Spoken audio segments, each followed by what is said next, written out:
بسم اللہ الرحمن الرحیم۔ السلام علیکم ورحمۃ اللہ وبرکاتہ۔ یہ واقعہ ہے پہلے زمانے کے ایک بادشاہ اور جادوگر کا۔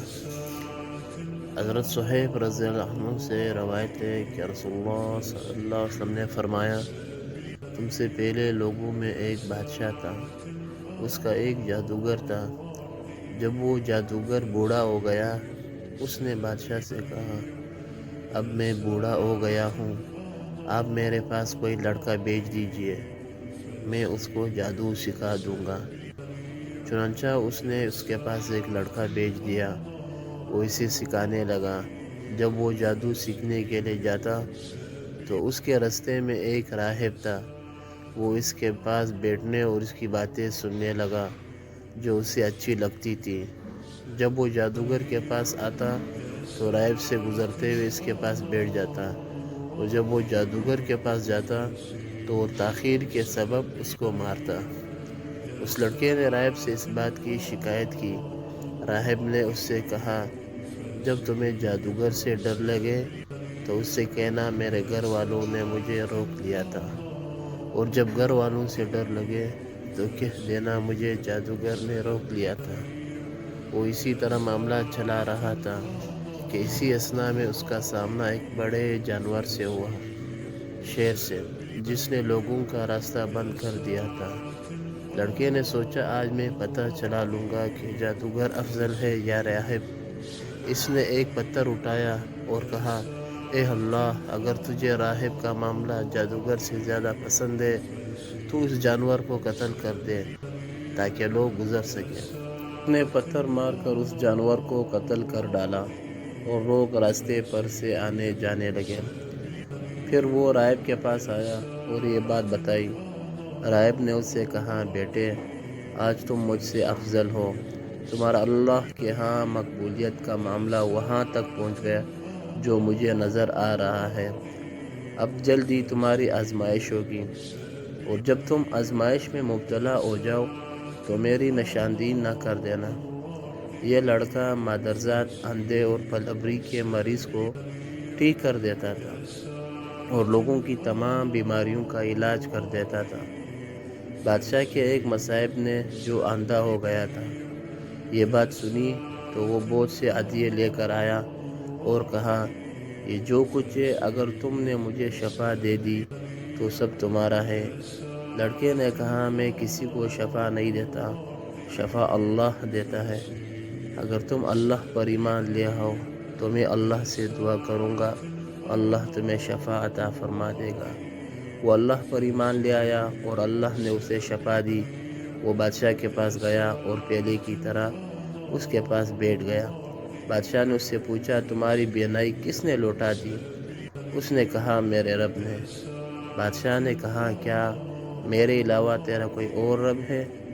اس نے کہا، میرا اور تمہارا رب اللہ ہے۔ بادشاہ نے اسے پکڑ لیا اور مسلسل اسے اذیت دیتا رہا، یہاں تک کہ اس نے اس لڑکے کا پتہ بتا دیا۔ اس لڑکے کو لایا گیا۔ بادشاہ نے اس سے کہا، بیٹے، تمہارا جادو یہاں تک پہنچ گیا کہ تم مادرزاد اندھوں کو ٹھیک کر دیتے ہو، پلبری کے مریضوں کو تندرست کر دیتے ہو، یہ کرتے ہو، یہ کرتے ہو۔ تو اس نے کہا، میں کسی کو شفا نہیں دیتا، شفا تو صرف اللہ دیتا ہے۔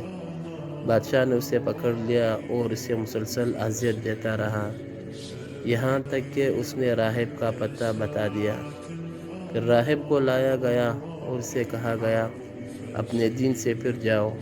اس نے انکار کیا تو بادشاہ نے آرا منگوایا، اس کے سر کے درمیان میں رکھا اور اسے چیرا، یہاں تک کہ اس کے 2 ٹکڑے ہو کر ادھر ادھر گر گئے۔ پھر بادشاہ کے مصاحب کو لایا گیا، اسے کہا گیا، اپنے دین سے پھر جاؤ۔ اس نے بھی انکار کر دیا۔ اس نے اس کے سر پر بھی آرا رکھا اور اس کو چیر دیا، اس کے 2 ٹکڑے ہو کر ادھر ادھر گر گئے۔ پھر اس لڑکے کو لایا گیا، اس سے کہا گیا، اپنے دین سے پھر جاؤ۔ اس نے انکار کیا تو اس بادشاہ نے اسے اپنے چند ساتھیوں کے حوالے کیا اور کہا، اس کو فلاں پہاڑ پر لے جاؤ، جب تم پہاڑ کی چوٹی پر پہنچو تو بھی اگر یہ اپنے دین سے پلٹ جائے تو ٹھیک، ورنہ اس کو اس چوٹی سے نیچے پھینک دو۔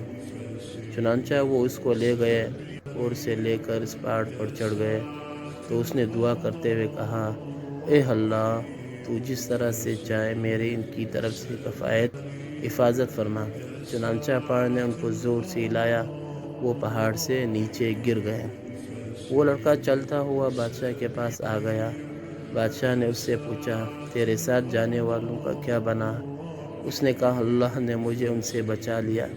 چنانچہ اس نے اسے اپنے چند اور ساتھیوں کے سپرد کیا اور کہا، اسے لے جاؤ، اسے ایک کشتی میں بٹھاؤ اور اسے لے کر سمندر کے وسط میں پہنچو۔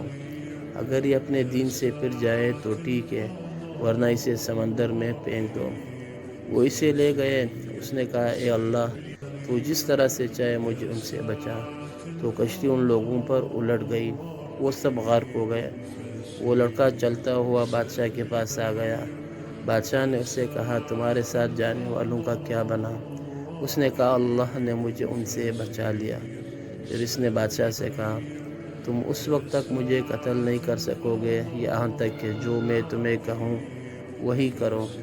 اس نے کہا، وہ کیا ہے؟ لڑکے نے کہا، سب لوگوں کو ایک میدان میں جمع کرو اور مجھے ایک درخت پر سولی کے لیے لٹکاؤ۔ پھر میرے ترکش میں سے ایک تیر لو، اسے کمان کے درمیان میں رکھو۔ پھر کہو، اللہ کے نام پر جو لڑکے کا رب ہے، پھر مجھے اس کا نشانہ بناؤ۔ اگر تم نے اس طرح کیا تو مجھے مار دو گے۔ اس نے سب لوگوں کو ایک میدان میں جمع کیا، اسے کھجور کے ایک تنے کے ساتھ لٹکا دیا۔ پھر اسے ترکش میں سے ایک تیر نکالا، اسے کمان کے درمیان میں رکھا۔ پھر کہا، اللہ کے نام سے جو اس لڑکے کا رب ہے، پھر اسے نشانہ بنایا تو تیر اس کی کمپٹی کے اندر گھسا۔ لڑکے نے اپنے ہاتھ میں اپنی کمپٹی پر تیر لگنے کی جگہ رکھا اور جاں بحق ہو گیا۔ اس پر سب لوگ کہہ اٹھے، ہم اس لڑکے کے رب پر ایمان لائے، ہم لڑکے کے رب پر ایمان لائے، ہم لڑکے کے رب پر ایمان لائے۔ بادشاہ کے پاس آ کر کہا گیا، جس بات سے تم ڈرتے تھے اسے دیکھ لیا۔ اللہ کی قسم، تمہارا ڈر حقیقت بن کر تم پر آن پڑا۔ لوگوں نے ایمان قبول کر لیا۔ بادشاہ نے راستوں کے سروں پر خندقوں کی کھدائی کا حکم دیا، وہ کھود دی گئی، ان میں آگ بھڑکا دی گئی۔ اس بادشاہ نے کہا، جو اپنے دین سے نہ پھرے اسے ان میں جلا ڈالو۔ یا ایمان لانے والوں سے کہا جاتا کہ اس کے اندر گھسو تو وہ ایسا کر گزرتے ہیں۔ یہاں تک کہ ایک عورت آئی، اس کے ساتھ اس کا بچہ بھی تھا۔ اس نے اس میں گرنے سے تردد کیا تو اس بچے نے اس سے کہا، میری ماں، صبر اختیار کر، تو یقیناً حق پر ہے۔